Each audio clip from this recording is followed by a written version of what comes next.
Secretariat assistant ലിസ്റ്റിൽ ആദ്യത്തെ 50 റാങ്കിനുള്ളിൽ നിങ്ങൾക്ക് എങ്ങനെ വരാൻ കഴിയുമെന്ന് നോക്കാം.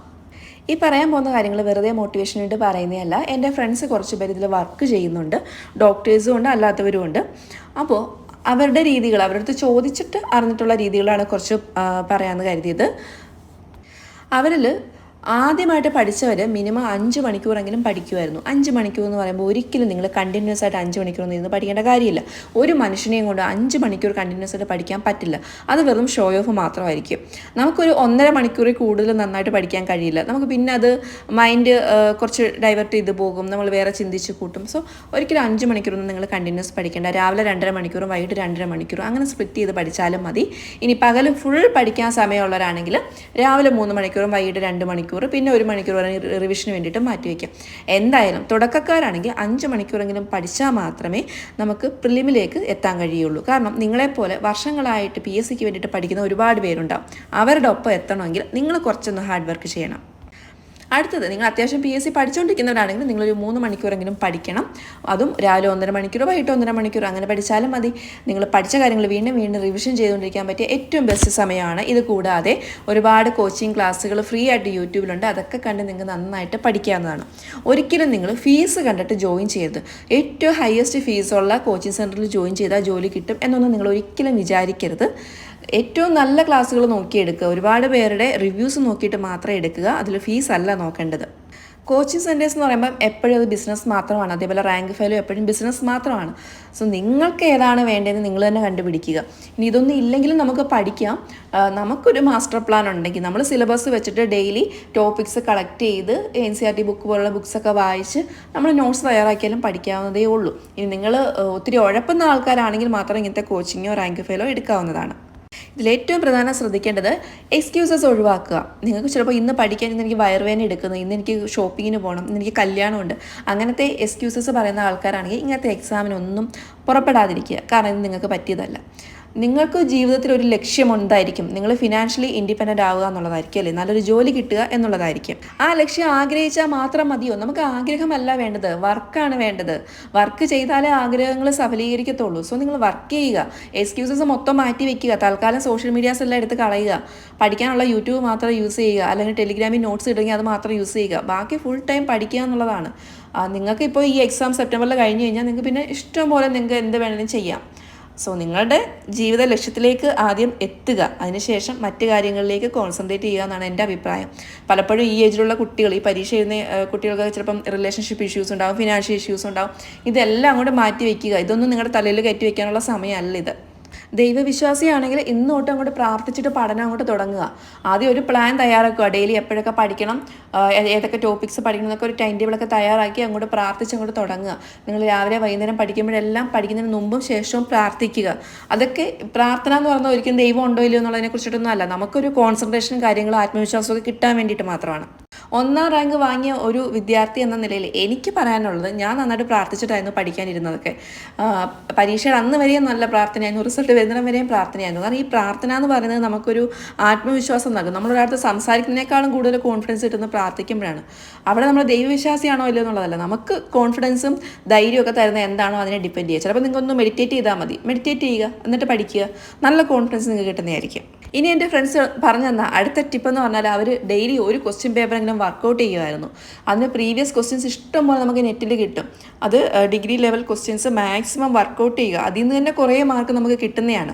അപ്പോൾ ആ ക്വസ്റ്റ്യൻസിൽ ചോദിച്ചിട്ടുള്ള ടോപ്പിക്സ് റിലേറ്റഡ് ആയിട്ടുള്ള കാര്യങ്ങൾ നിങ്ങൾ നന്നായിട്ട് പരന്ന് പഠിക്കുക, നന്നായിട്ട് പഠിക്കുക. ഇപ്പം ഒരു യുദ്ധം ചോദിച്ചിട്ടുണ്ടെങ്കിൽ ആ യുദ്ധത്തെക്കുറിച്ച് നന്നായിട്ട് പഠിക്കുക, അതുമായിട്ട് കണക്ട് ചെയ്തുള്ള യുദ്ധങ്ങളെല്ലാം പഠിക്കുക. എന്തായാലും അതിൽ നിന്നൊരു ക്വസ്റ്റ്യൻ വരും. സോ ഡെയിലി മസ്റ്റായിട്ട് ഒരു പ്രീവിയസ് ക്വസ്റ്റ്യൻ നിങ്ങൾ വർക്കൗട്ട് ചെയ്യുക. അത് നെറ്റിൽ നിന്ന്, ഗൂഗിളിൽ നിന്നും യൂട്യൂബിൽ നിന്നും കിട്ടും, അതേപോലെ തൊഴിൽ വാർത്തയിൽ നിന്നും കിട്ടും. സോ പ്രാക്ടീസ് ചെയ്യാന്ന് പറയുമ്പോൾ ജസ്റ്റ് ആൻസർ നോക്കുക അങ്ങനെയല്ല ഉദ്ദേശിക്കുന്നത്. നിങ്ങൾ ഒരു OMRൽ എങ്ങനെ എഴുതുന്നു അതേപോലെ ക്വസ്റ്റ്യൻ അറ്റൻഡ് ചെയ്യുക. എത്ര നെഗറ്റീവ് മാർക്ക് വന്നെന്ന് കണക്ക് കൂട്ടുക. അപ്പോൾ എത്ര മാർക്ക് കിട്ടിയെന്ന് ലാസ്റ്റ് കണക്ക് കൂട്ടുക. അപ്പോൾ നിങ്ങൾക്ക് ഇന്ന് കുറേ നെഗറ്റീവ് നിങ്ങൾ അടിച്ചു കൂട്ടിയിട്ടുണ്ടാകും. സോ നെക്സ്റ്റ് ഡേ നിങ്ങൾ എന്ത് ചെയ്യും? നെഗറ്റീവ് വരാതിരിക്കാൻ വേണ്ടി ട്രൈ ചെയ്യും.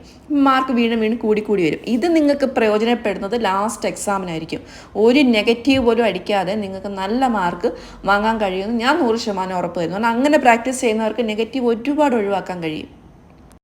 അടുത്തത് നിങ്ങൾ ചെയ്യേണ്ടത് ഡെയിലി 5 ടോപ്പിക്കെങ്കിലും പഠിക്കണം.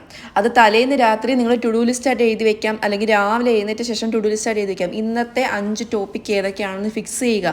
ആ 5 ടോപ്പിക്ക് വൈകുന്നേരത്തിനുള്ളിൽ പഠിച്ചു കഴിയണം. അതേപോലെ 5 ടോപ്പിക്ക് റിവിഷൻ ചെയ്തിട്ട് നിങ്ങൾ കിടന്നുറങ്ങാനും പാടുള്ളൂ. നെക്സ്റ്റ് ഡേ രാവിലെ പറ്റുമെങ്കിൽ അതൊന്നുകൂടെ ഒന്ന് ഓർത്തെടുക്കാൻ കൂടി ശ്രമിച്ചു കഴിഞ്ഞാൽ പക്ക നിങ്ങൾ ഒരു പെർഫെക്റ്റ് എക്സാം ലെവലിൽ എത്തിക്കഴിഞ്ഞു എന്ന് ഉറപ്പാക്കാം. 5 ടോപ്പിക്ക് എന്ന് പറയുമ്പോൾ ഇപ്പോൾ ഒരു ടോപ്പിക്ക് യുദ്ധങ്ങളെക്കുറിച്ച് നിങ്ങൾക്ക് പഠിക്കാം. രണ്ടാമത്തെ ടോപ്പിക്ക് ഉച്ചകോടികളെക്കുറിച്ചിട്ട് അതിൻ്റെ വർഷങ്ങൾ. മൂന്നാമത്തത് നദികളൊക്കെ കുറച്ചുകൂടെ വലിയ ടോപ്പിക്കാണെന്ന് തോന്നുന്നു. അപ്പോൾ അതിന് കുറച്ചും കൂടെ സമയം എടുക്കാം. അടുത്തത് സ്പോർട്സ് റിലേറ്റഡുള്ള കാര്യങ്ങൾ, അതേപോലെ അവാർഡുകൾ, ഇങ്ങനെ അങ്ങനത്തെ കുറേ ഒരു 5 ടോപ്പിക്ക് നിങ്ങൾ എടുക്കുക. ഒരുപാടൊന്നും വാരി വലിച്ചെടുക്കരുത്. നിങ്ങളങ്ങോട്ട് പഠിക്കാൻ പറ്റും, നിങ്ങളുടെ കൊക്കിലൊതുങ്ങുന്ന ടോപ്പിക്സ് മാത്രം എടുക്കുക. ആ 5 ടോപ്പിക്ക് പക്ഷേ മസ്റ്റായിട്ട് അന്നത്തെ ദിവസം തീർത്തിക്കണം. എപ്പോഴെങ്കിലുമൊക്കെ സമയം കണ്ടെത്തുക. നിങ്ങൾക്കിപ്പോൾ കുഞ്ഞുങ്ങളുണ്ടാവും, വീട്ടിൽ ജോലി ഉണ്ടാകുമ്പോൾ വീട്ടിൽ ജോലി ചെയ്യുന്നതിനിടയ്ക്ക് നമുക്കിത് പ്ലേ ചെയ്ത് വെക്കാം. യൂട്യൂബിൽ തന്നെ ക്ലാസ്സുകളുണ്ടല്ലോ, അത് പ്ലേ ചെയ്ത് കേട്ടുകൊണ്ട് പഠിക്കാം. എന്നിട്ട് പിന്നെ വന്നിട്ട് നോട്ട് എഴുതി റെഡിയാക്കി വെക്കാം.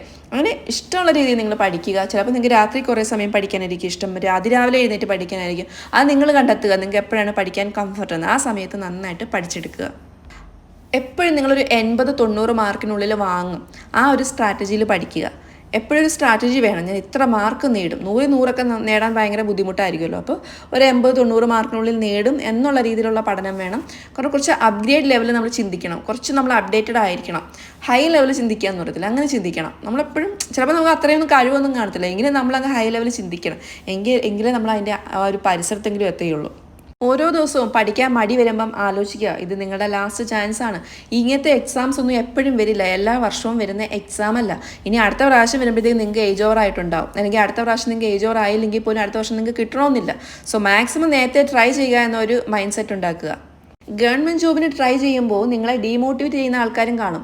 ചിലപ്പോൾ നിങ്ങളുടെ കൂട്ടുകാർ തന്നെ ആയിരിക്കും പറഞ്ഞത്, ഇതിലൊക്കെ കിട്ടിയിട്ട് എന്ത് ചെയ്യാനാണ്, ഗവൺമെൻറ് ജോബ് കിട്ടിയിട്ട് എന്ത് ചെയ്യാനാണ്, ഇതിനേക്കാളൊക്കെ 100 ഇരട്ടി സാലറി നമുക്ക് വിദേശത്ത് പോയാൽ കിട്ടുമായിരിക്കും. വിദേശത്ത് പോയാൽ ഉറപ്പായിട്ടും കിട്ടും. പക്ഷേ നാട്ടിൽ ജോലി ചെയ്യുക എന്ന് പറയുന്നതും ഒരു വിലയാണ്. ഒരു ഗവൺമെൻറ് ജോബ് നാട്ടിൽ അതിന് പ്രത്യേക വിലയാണ്. അത് നിങ്ങൾക്ക് ജോബ് കിട്ടിക്കഴിയുമ്പോൾ മനസ്സിലാവും. നാട്ടുകാരുടെയും ബന്ധുക്കളുടെയും വീട്ടുകാരുടെയും കൂട്ടുകാരും എല്ലാവരുടെയും ഇടയ്ക്ക് നമുക്കൊരു പ്രത്യേക വിലയായിരിക്കും. നമ്മൾ വിലയ്ക്ക് വേണ്ടിയിട്ടല്ല പഠിക്കുന്നത്. പക്ഷേ വിദേശത്ത് പോകുന്ന പല ആളുകൾക്കും പിന്നീട് ഒരു 4-5 വർഷം കഴിയുമ്പോൾ നാട്ടിലേക്ക് വരാനുള്ള ടെൻഡൻസി കൂടുതലായിരിക്കും. ഇവിടെ മടുത്തു, എനിക്ക് നാട്ടിൽ പോയാൽ മതി, ആ രീതിയിൽ ചിന്തിക്കുന്നവരായിരിക്കും പകുതി പേരും. ചില ആളുകൾക്ക് അവിടെ സെറ്റിൽ ആവും, ചിലർക്കൊക്കെ നാട്ടിൽ വരാനായിരിക്കും കൂടുതൽ ആഗ്രഹം. കാരണം നമുക്ക് നമ്മുടെ നാട് വിട്ട് വേറൊരു നാട്ടിലോട്ട് പോയി ജീവിക്കുമ്പോഴേ അതിൻ്റെ ബുദ്ധിമുട്ട് മനസ്സിലാകുകയുള്ളൂ. അപ്പം നമ്മൾ ചോദിക്കും നാട്ടിലൊരു ജോലി ഉണ്ടായിരുന്നെങ്കിൽ.